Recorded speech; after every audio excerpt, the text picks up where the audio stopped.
Welcome to the Athlete Insights Podcast, hosted by Yash Padhye, a podcast focused on letting athletes tell their journeys in their sport. This podcast is presented by Boxed Water. Boxed water is better. Welcome into the Athlete Insights Podcast, another episode. I've got my guest today, Caden Wagner. He plays for the UNC baseball team, Bears baseball team. And so, Caden, I appreciate you coming on, man, and spend some time with me here. Yeah, thanks for having me. Yeah. So I kind of want to start off your baseball journey, kind of want to start off at the beginning. What kind of drew you to baseball? When's the first time that you touched a baseball that you can remember? And again, what kind of drew you to baseball versus something like basketball or football or other sports like that?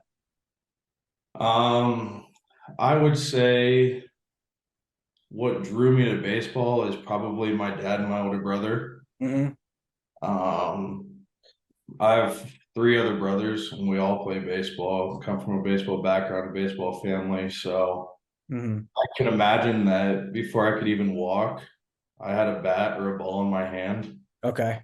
So that's kind of where everything comes from. And being able to watch my older brother play growing up kind of put me in the mindset that, this is what I'm going to do.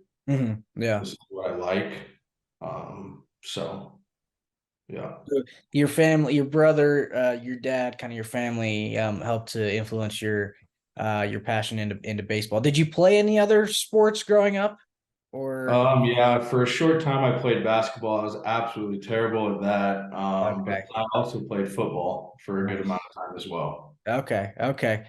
And then talk about your kind of youth experience playing baseball, going from T-ball and forward. Kind of what was your experience like growing up with baseball, and kind of at what point did you know that, hey, I can do this for in college and beyond, and that perspective?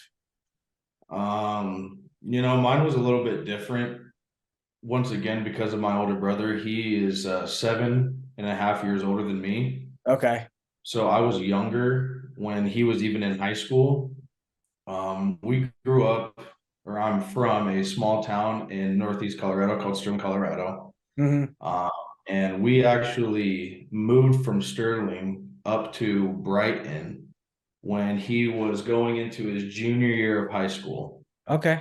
It was really a move based off of baseball because he was getting looks from schools and stuff like that. So we went, and he went to a little bit bigger school. He graduated from Wheat Ridge High School and moved on to play at the University of Arkansas. Okay. So my journey kind of started in Sterling. That was my first travel ball team.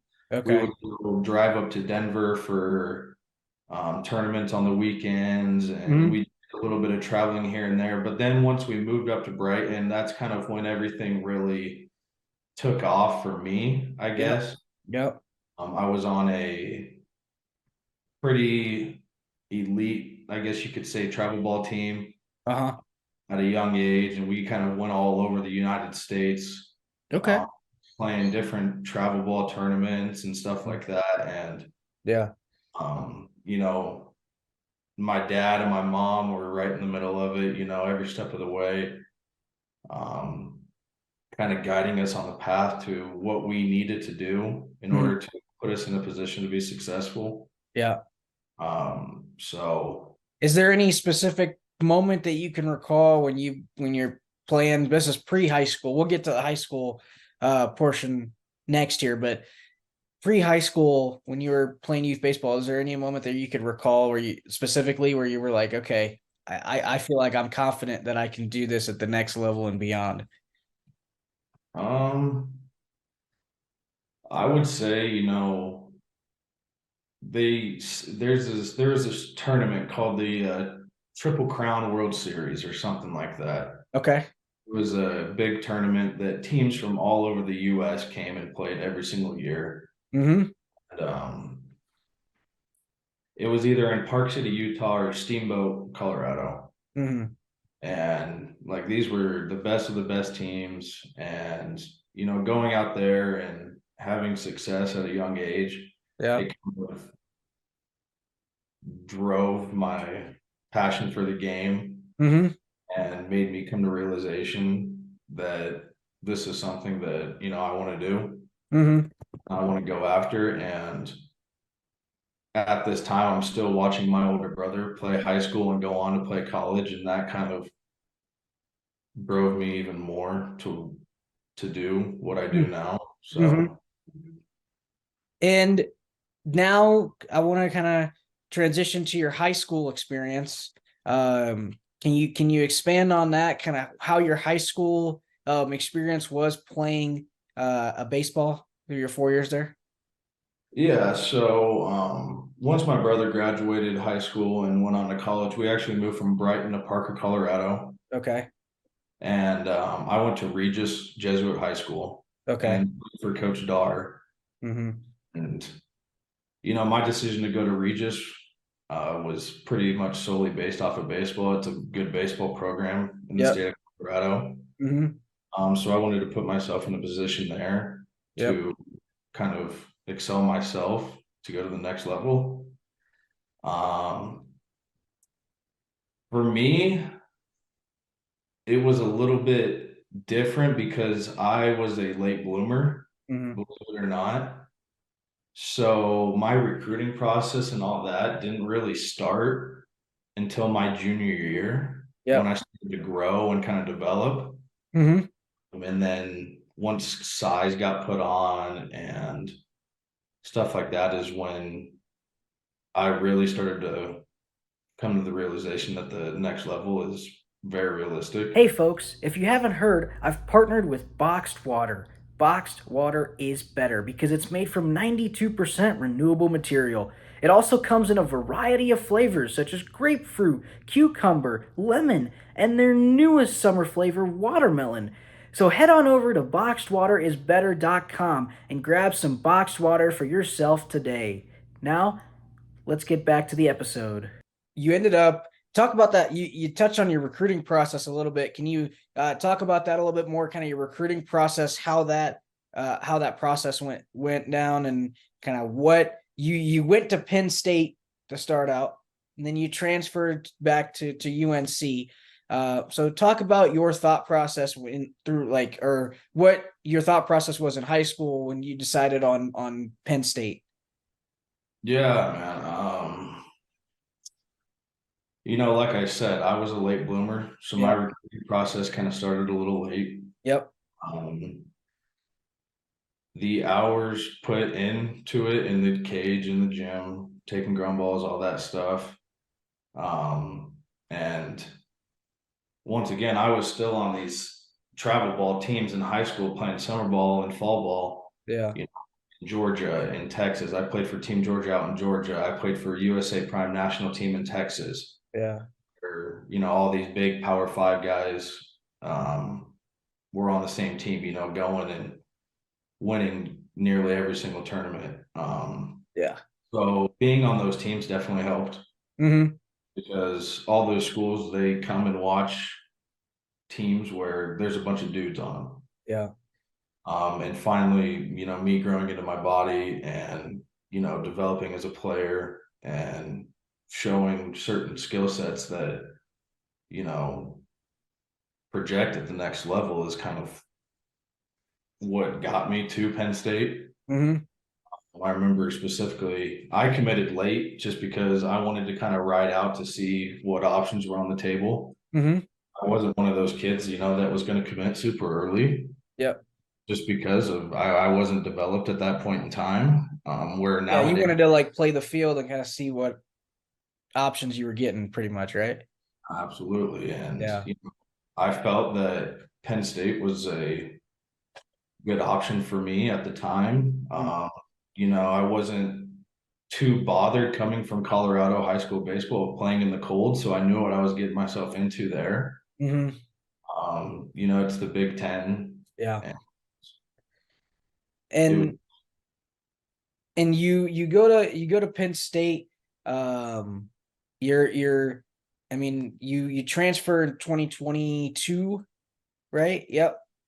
2021. 2021.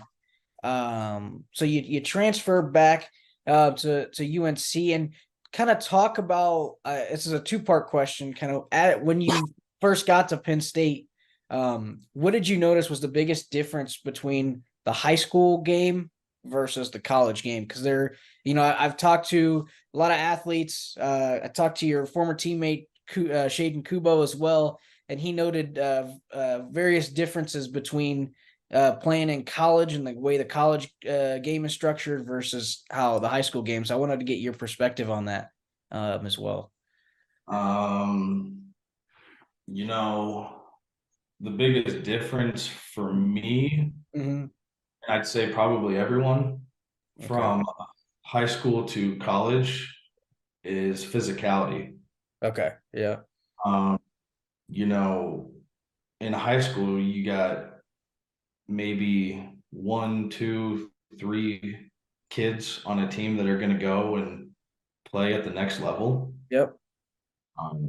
Whereas, I mean, for me, at Regis, we had, I think, 12 or 14 guys on one team going to play college baseball. And that's kind of why we won a state championship my senior year. Mm-hmm. So it was a little different in those aspects for us, at least. But um, I would definitely say physicality and the mental side of the game.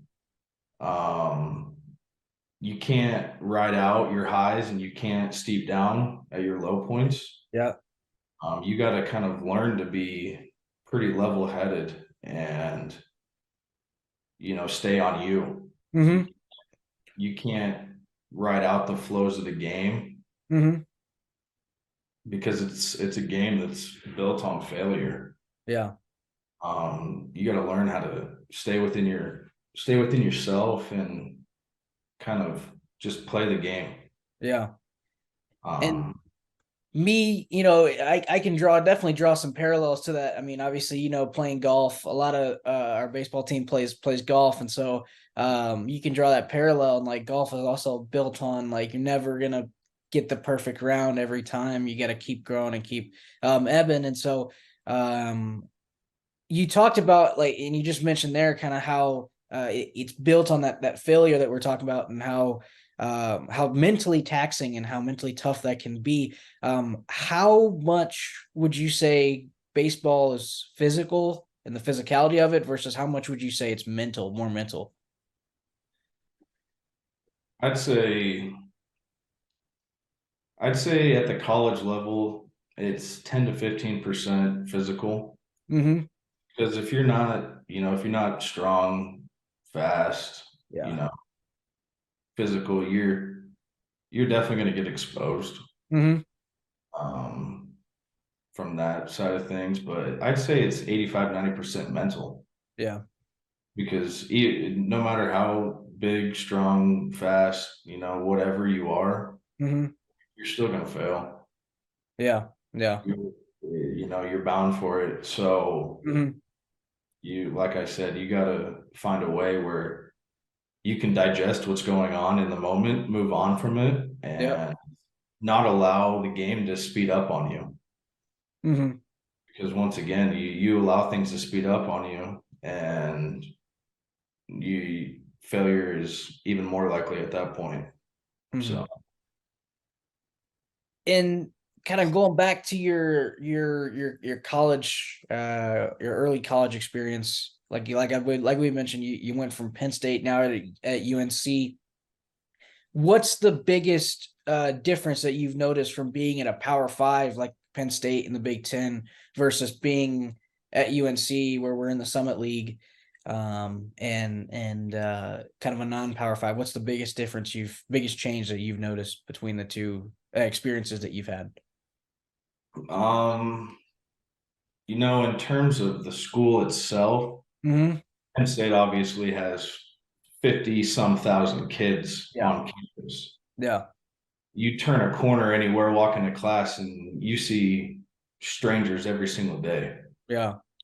I know that, it's really easy to get distracted from what you're trying to do and accomplish to even get to that next level past college at a place like that. Yeah. You see guys all the time, they get caught up in the party and the stuff like that and get drawn away from what they're actually there to do. Yeah. Whereas at UNC, it's a little bit smaller school. You have the ability to, you're there for one reason, and that's Yep. to get your degree, do what you need to do Yep. on the athletic side of things to be successful. Go get your extra training in, go get your lifts in.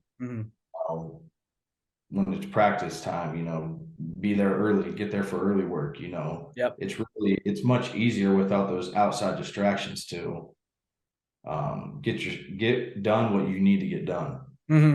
So I think that that's kind of the biggest thing that I've noticed, that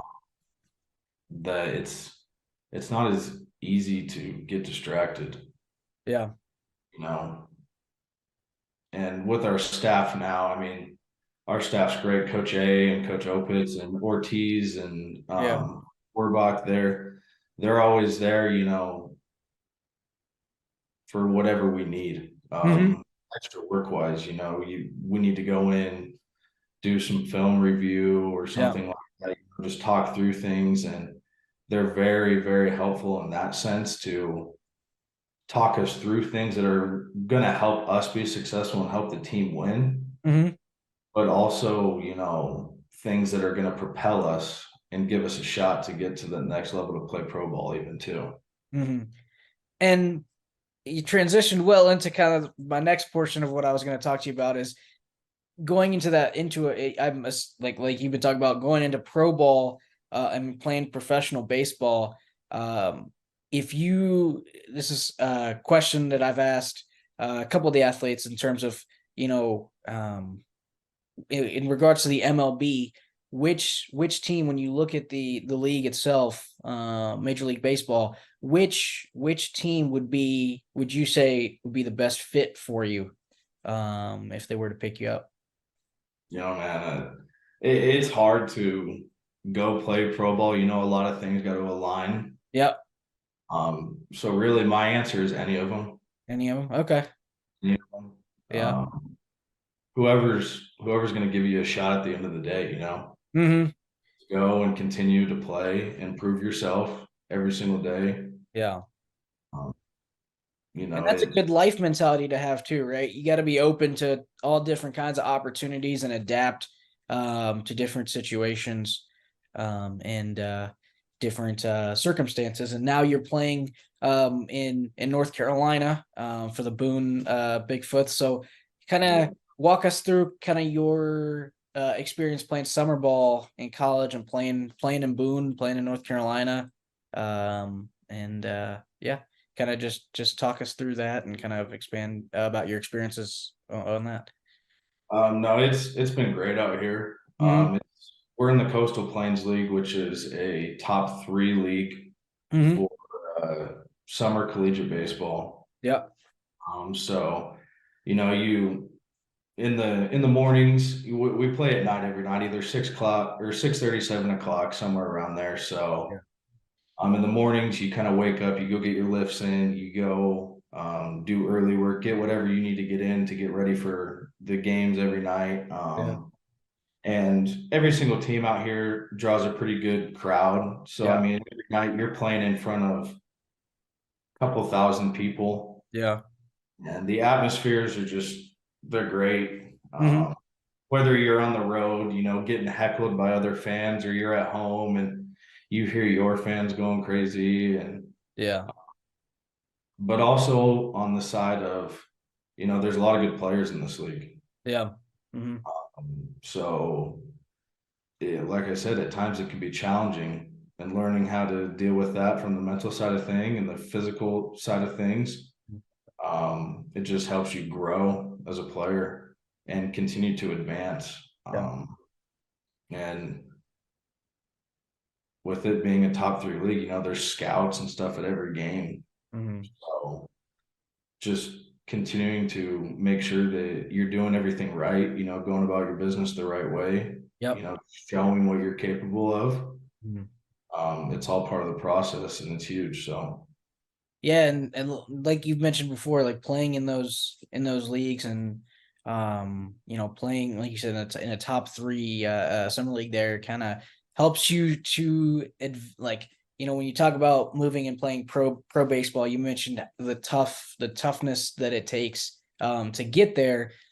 Playing in front of these scouts, playing in front of the league will really I think help you out, Caden, in order to advance that next level. And I know I've met Coach Anderson here at UNC. Very, very good guy, very helpful, resourceful guy. And so I know you'll do well. You'll find success post UNC as well, and in the pro ranks with baseball as well. But now I want to transition into kind of a rapid fire segment. If you're ready, Caden, I'll throw some questions at you. Whatever's off the top of your head, give me an answer. You're good to go. absolutely. Okay. Who's your favorite baseball team Professionally, professionally? Yep, MLB. oh man. I'm probably gonna go with the Phillies right now, Okay. just because I like watching Kyle Schwarber and Yep. Bryce Harper swing the bat. Okay. They're two guys, that I like to kind of look at their swings and their tendencies as hitters Mm-hmm. and put those into my own game. Okay. Yeah. So I'm probably gonna have to go with the Phillies. Phillies. Okay. Philadelphia. Okay. Uh favorite ballpark that you've played in so far in your career? Coors is hard to beat. Yeah. We got to play in the All-Star game there in high school. That was really cool. But I'm gonna have to go with the Miami Marlins Stadium. Okay. That one was pretty sweet as well. Uh-huh. Any pregame ritual, any kind of superstitious stuff that you do before the game? Um, I don't really have any superstitions, I guess I would say, Uh-huh. but I tape my right wrist before my left wrist. Okay.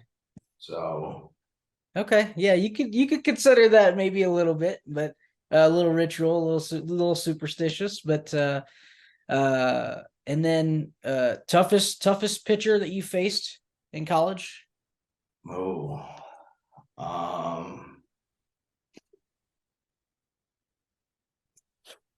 so far Mm-hmm. I'm gonna have to go with Cade Denton from Oral Roberts. Okay. He got stopper of the year for college baseball this year. Oral Roberts went to the World Series. He was a big part of that on their pitching staff. Mm-hmm. Yeah, he had some pretty electric stuff. So Yeah. Most memorable hit that you've had, hit or home run, that you've hit so far in your career, high school, as a young player, or into college? it's either got to be a home run in the state playoffs of high school or Okay. this last year hit a go-ahead home run against South Dakota State to give us the lead in our first conference game of the year. Mm-hmm. Um, Something along those lines. Okay. Okay. All right. Here's some quick ones here. You a coffee or a tea guy? Coffee. Coffee. Okay. Any specific brand of coffee that you like? I'm a big nitro cold brew guy from Starbucks. Sure. Cold brew. Okay. Okay. I'm a big Starbucks guy too. So there's a connection there. Are you more of an early bird or a night owl? Early bird for sure. Early bird. Okay. Okay. Favorite brand of shoe brand? Um, I'm gonna have to go with probably Under Armour. Under Armour. Okay. Okay. And what's your best piece of advice that you've received throughout your career? One best piece of advice, or the one piece of advice that stands out that you've received. Once again, going back to my dad and my older brother, probably got to outwork every single person in the room. Yeah. Be able to look around and go individual by individual and say, I work harder than you, I work harder than you, and so on and so forth. You know what I mean? No, outwork. I mean, that's key. Any successful person, they're always working. They're working everybody else, outworking everybody else, and that's why they're at the position they're at. And so, like I said, we just kind of talked about kind of the best piece of advice that you've received.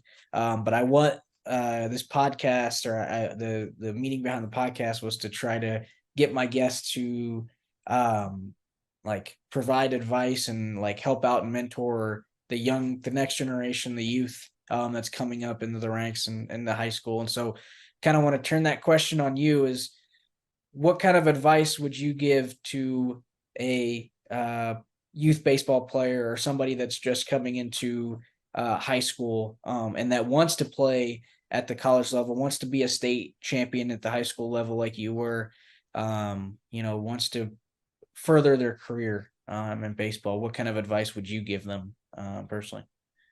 This is something that Coach A talked to us about in the fall on multiple occasions. And that's to take the time to sit down and write your goals down. Yeah. At a young age, no goal is unrealistic. Whether it be a dream of yours or a goal that you feel is very realistic in achieving. You write them down, you put them on paper, and set it as a reminder every single day that no matter what it is, if it's on the athletic side of things, school side of things, life side of things, you write them down and base your everyday life off of achieving those goals. And I mean, it's statistically proven, if you write stuff down, you're more likely to go about and do the things that you said you've done. And so that's so true, Caden, in that sense of writing something down, having your goals on a legitimate piece of paper, or like typed them out on your computer, printed out, whatever it may be, whatever works for each person. So true. So yeah, I appreciate you Caden, on sharing that. So but yeah, that's all the time that we have for this episode of Athlete Insights. You can follow Caden on Twitter and Instagram. You can follow our podcast on Spotify, Apple Podcasts, YouTube, any podcast hosting site. Our podcast will be on there. So again, thank you, Caden, for taking the time. I know you got a busy schedule. You got games every night. So thank you for taking the time, man, and talking about your baseball career, kind of reflecting on that, and kind of what your goals are moving forward. So I appreciate that. Absolutely. Thanks for having me, man. Yeah, but we'll see you next time.